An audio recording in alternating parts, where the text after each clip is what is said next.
Good day, and welcome to Mental Health in You.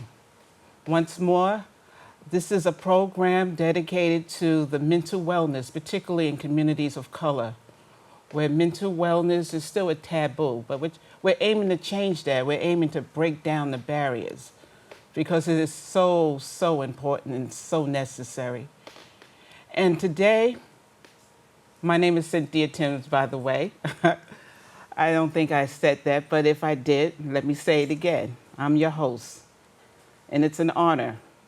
And it's also an honor to have two wonderful guests who's going to talk about their own challenges with mental wellness and just staying positive in a world that's been cruel. But when I think of my guests, I think about resiliency. I think about the poem by Maya Angelou, Still I Rise. Because out of the ashes, my goodness, there is hope. There is peace. There is a new beginning. My guest is the CEO and founder of Young Men Strong, an advocacy group she found in her hometown of Queens, to bring awareness and to bring strength and to bring hope to young men of color. She is joined today by her son, and together we're going to have a conversation about this. But right now, before we do all of this, before I bring her on, let's show a video, and we'll come right back.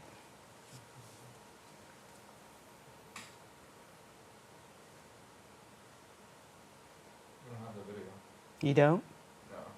So okay. So hopefully we don't have that video, but we'll talk just the same. Okay? So we're going to introduce Nijaah Howard. Hi, Cynthia. How are you? Nijaah Howard is the founder, as I said, she is the founder and the CEO of Young Men Strong out of Queens.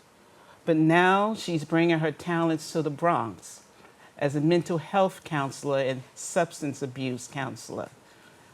And her son next to her, Mi-Emy Howard, student on his way to school, on his way to college.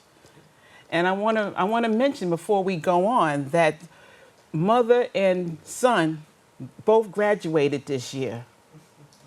Both graduated. Miss Howard with her master's, Yes. mental health counseling, and now she's serving the people of the Bronx, bringing her talents and her skills and her know-how.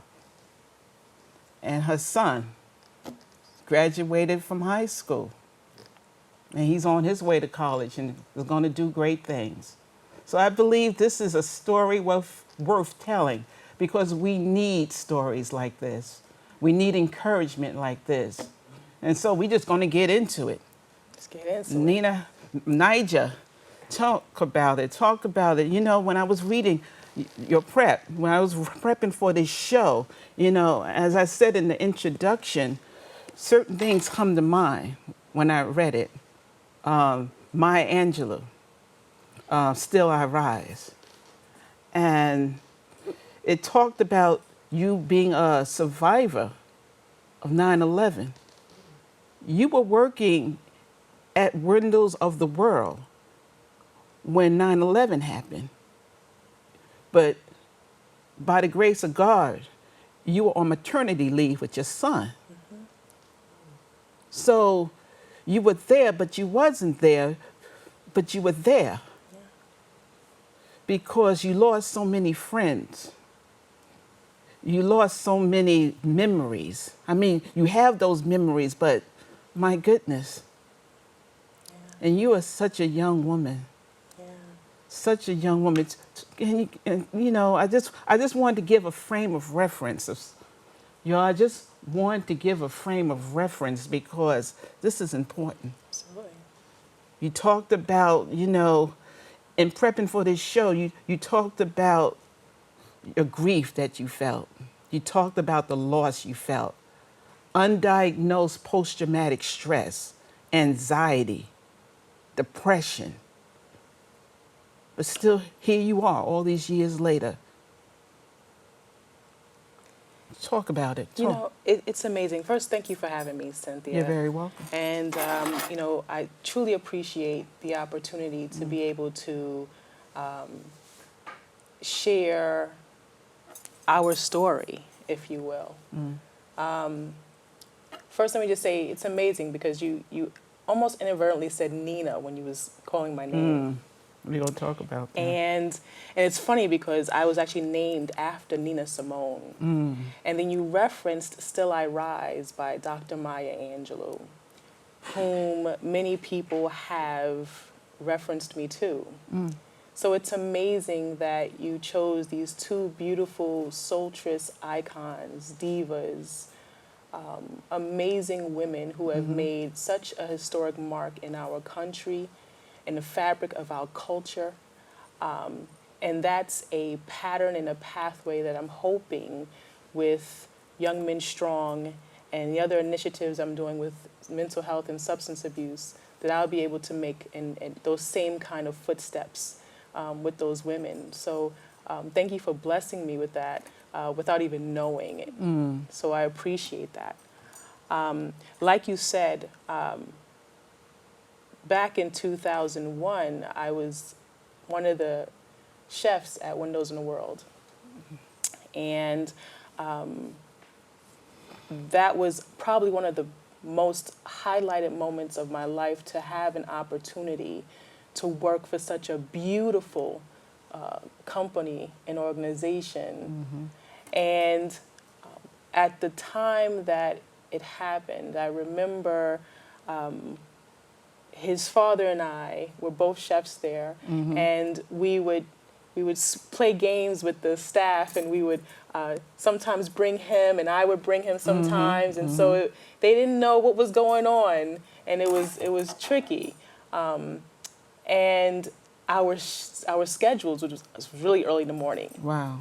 And so when 9/11 happened, I was on maternity leave, and it's at the anniversary of his birthday. I always remember 9/11 because of that moment. And I remember that day like it was yesterday, and it still gives me goosebumps. It was a Tuesday.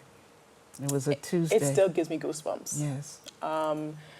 And he was with his dad that day, and I thought that that was the day that he had brought him to the job. Wow. And I remember... So you thought your ex-husband and your young baby was actually on the premises? Yes. Wow, what was that about? That must have been...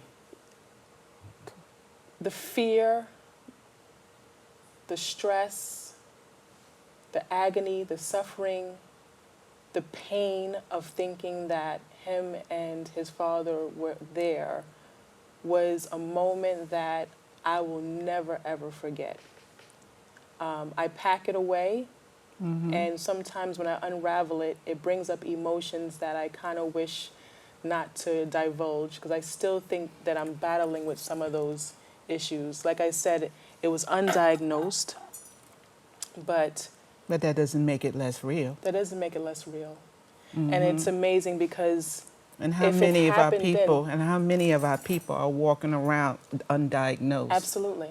Absolutely. But it doesn't make it less real. Absolutely. So I just wanted to validate that. Thank you. Yes. I just wanted to validate it because you just didn't go to a doctor, right, a psychiatrist, right, a therapist, and have them put that label on you. You still felt it. You still felt the pain. Absolutely. You still felt the heartache, that sheer agony. The mood swings, the irritations, the lack of sleepless nights. So when did you discover, talk to us, when did you discover that they weren't there, that they were safe indeed? Well, the phone lines between New York and New Jersey at that time were completely dead. So it took many hours before I finally got through. And when I finally connected with his father, that's when he told me I didn't go to work that day. Wow. And you think that was divine providence? What was that? You think that was a delayed train? You think that I mean, it all. That's about He's a memory. He's a definite miracle child, and all I can say is God is good, and He has always, always been good to my son and I. And every day I thank Him because it could have been me, and it could have been him. It could have been my story too. But God saved us. God gave us another chance. But you lost a lot of friends. You lost a lot of coworkers. I lost a lot of friends and a lot of coworkers. I hadn't stepped into the World Trade Center or even on ground zero. It took me 17 years before I finally decided to walk down there.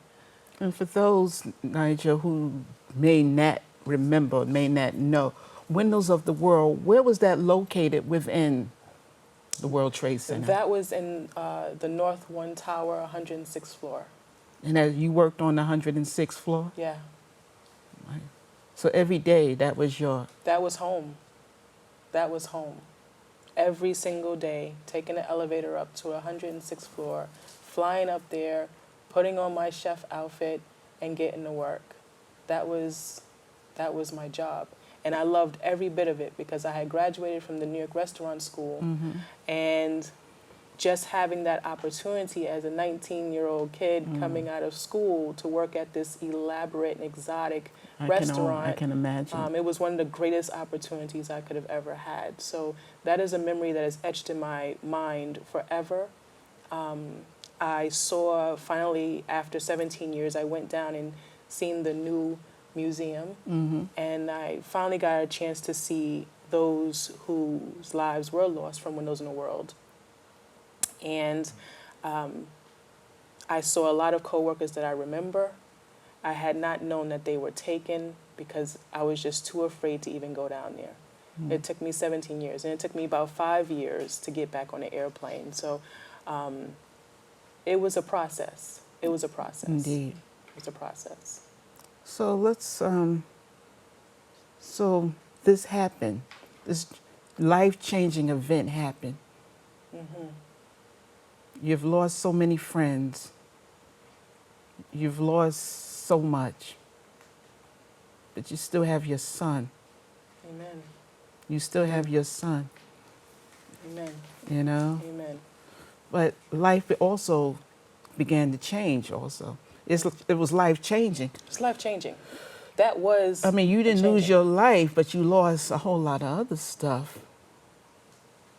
Talk about, I mean... Well, I want to talk about also too, Cynthia.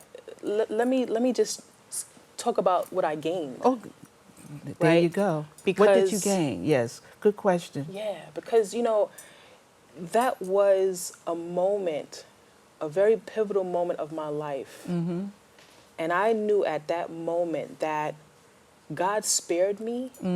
I had to do something to give back. And it was at that moment that I made a conscious decision to open up the patterns in the world of helping those who were of global descent.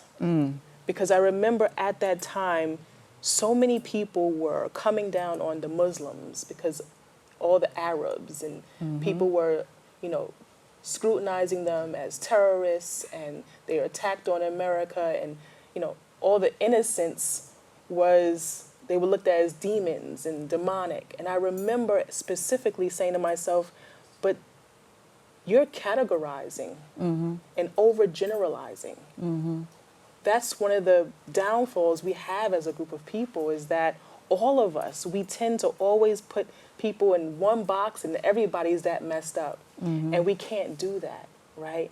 And so I remember starting a nonprofit at that time, and the nonprofit was called Millennium Minds. And I started that, and I remember the goal was to educate the community and all the kids about different cultures, and how no matter what you're wearing, or if you wear a veil on your head, or if you speak another language, or if you look a little different, you're still one. We're still one under God, and I wanted to bring that light to the community. And so for about 10 years, I ran that organization. Out of New nonprofit, York? Out of Queens, New York. And it was very successful. And I decided to make another shift in my life. Okay. And so that's where I met Mr. Bill Farrington. He was my personal photographer. And, you know, For transparency, folks, Nijaah and I have a mutual friend. I am a photographer by trade. And Bill worked in Windows on the World with you as a caterer. yes. He's also a photographer. And we both, Bill and I, we worked in the civil rights movement.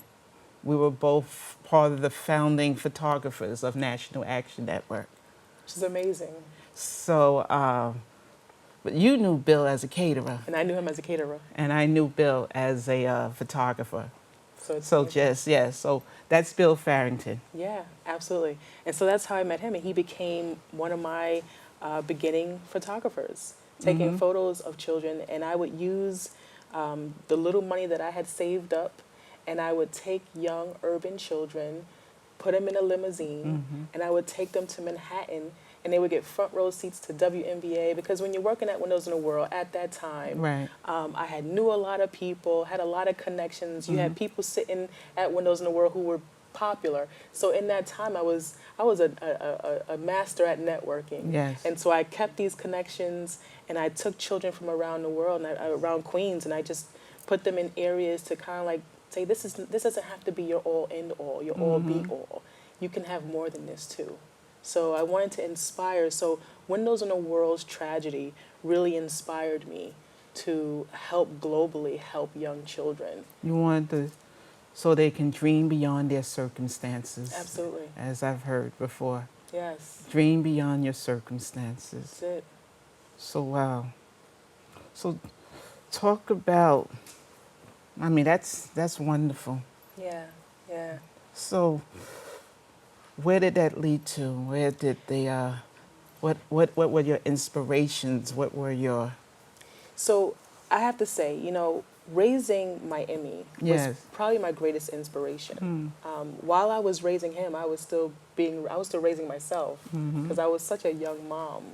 And I remember when I say, even as an infant, and I'm not just saying this because he's my son. I'm saying this genuinely as a woman to a baby. He was just an outstanding young man and baby. He was fun to be around. He was my little buddy, and he was a product of Windows in the World, and he didn't have to be defined by the situation or the circumstances. And you were also a single mother by this time, huh? I was a single mom by this time. Things took a left turn, you know, and it was hard. The transition was not an easy one. The reality of knowing that I was going to become a single mom wasn't easy, but it was a blessing. And I signed my name on that dotted line the moment I gave birth, and I said, well, it's going to be me and you, buddy. And that's what it was. What type of mother is she? Is the best one the correct answer? Because that's the one I would choose. Because my mom, I think she has gone like beyond everything that she has needed to do. Like, you know, most mothers, you know, they, you know, feed their children and do everything, but she had to play the part of both mom and dad. And, you know, besides just caring and loving for me and doing all that stuff, you know, she's raised me to be, you know, a man, a guy. You know, she's instilled these things in me that, you know, you need to grow up. And, you know, it's great. And she's great because most people think that you need a 2-parent household to make, you know, great children. And she's a testament that, you know, that's a myth. It's not true. You know, I don't want to brag, but I think I'm a pretty decent person. And I think, you know, that's 100% her, you know, raising me up to a certain point until I grew up to learn how to, you know, take care of myself and make my own good decisions. So I Good. think, yeah, she's great. That's wonderful, but you're part of a village. So you had help. Absolutely. You Absolutely. couldn't do this on your own. Absolutely. Talk about that village, because that's part of the mental and moral fiber of our community. I would be remiss if I didn't acknowledge, and thank you, son, for edifying me, because I don't know if I've ever heard him really verbalize that aloud to anyone, and that really is special to me. He's a guy, so guys don't always tell you, and so to hear that, it's like, oh. So,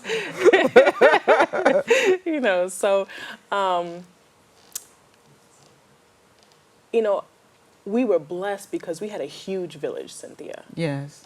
We had a real huge village, but, and I think that's one of the great things about African American communities is that we really do have that stronghold on one another.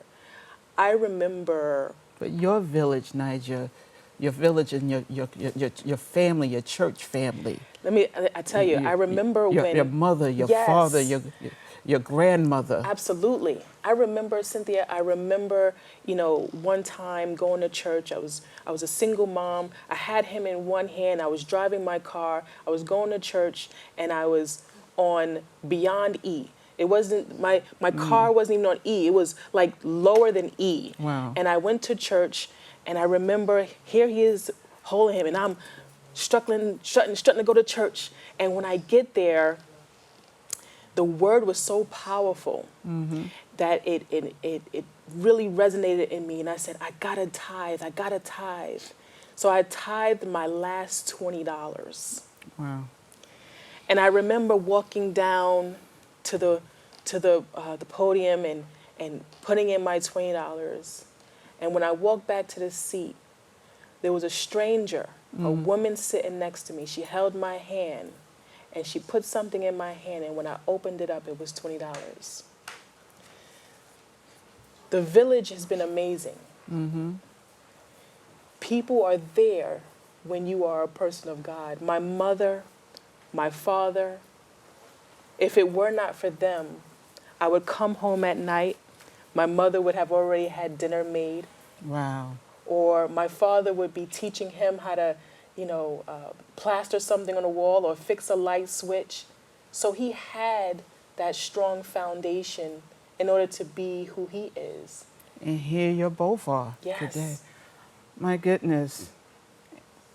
2012, you rebooted your foundation under the name of Young Men Strong. Yes. In our last few minutes, talk about what you hope to do with that as you bring your talents to the Bronx. Yes. And how that has guided you. Yes. So in 2012, because of the death and murder of Trayvon Martin, I was so inspired to want to highlight men of color and educate men of color and enlighten them and engage them in ways that society just was not giving them the respect that they deserved. And so I started this foundation where it was a media consulting and mentoring organization. And the media portion of it is we publish on a quarterly basis. Get that, y'all. We publish Thoughts magazine on a quarterly basis. And Thoughts takes a more systematic and social justice action-based approach towards really helping our young men to reduce some of those negative stereotypes, those fears, those ignorances, and inspire more hope and more peace and more love around our men of color and who they really are as excellent fathers, as wonderful husbands, as excellent sons. We have to inspire, and these are the tools that we do. We also provide jobs, and we provide resources and tools and opportunities for men to just be their best selves. And you're also doing something now for Black girls and Black women. Absolutely, absolutely, absolutely. So we have Young Women Strong, and we have Action Magazine, which is also, and the cool part about this is that it's double-sided. Wow. And this is to increase our literacy, right? So that when one person reads it, they could pass it right on. They don't have to put it in the garbage. They don't have to leave it. This could pass it right on to a woman or a young lady and be inspired so they can constantly love one another and show that encouragement. And you're writing a book, I am writing a book. Raising John's Boy. What's this about? So Mi-Emy In and I 1 both. minute. And Mi-Emy and I both wrote this book, and it's a self-help memoir, really encouraging single moms, empowering single moms, that they too can be inspired to raise sons to be successful men.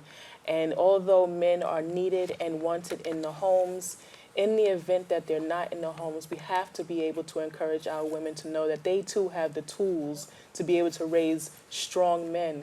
And we have to knock down those barriers that says only men can raise men. That's inaccurate, because I am a full-blown woman and I raise an outstanding young man. Wow. And now your young man is going off to school. He's going off to college. He's leaving the nest. He's leaving the nest. My goodness. But you're graduated. I mean, you're graduated. You got your master's this year. You got your high school diploma. Yeah. Yeah, And to be at that ceremony congratulating each other. yeah. My goodness, I wanted y'all to come on because it's so important for y'all to see this. Yeah. It's so important to know there is still young black men and young black boys and young black women and black mothers, Yes. and just doing it, making it do in spite of everything, because that's what we are. We are a mighty people. We are a resilient people. Absolutely. We are like out of the ashes Yes. because we had no choice. We do what we do. We make $1 out of 15 cents. Yes. We make lemons out of lemonade. We go to college. We raise. We go to work. We write. And now you're bringing your talents. You're bringing your talents to the Bronx. Absolutely. As we wrap up, what is it? Is how can people get in touch with you? How can people get, you know? Well, you know what? If you want to reach out to me, come reach out to youngmenstrong@gmail.com or go to youngmenstrong.com. Look forward to hearing from you. And we look forward to hearing from you. Peace and light, y'all. This has been another episode of Mental Health and You. Mental Health and You. Peace and light.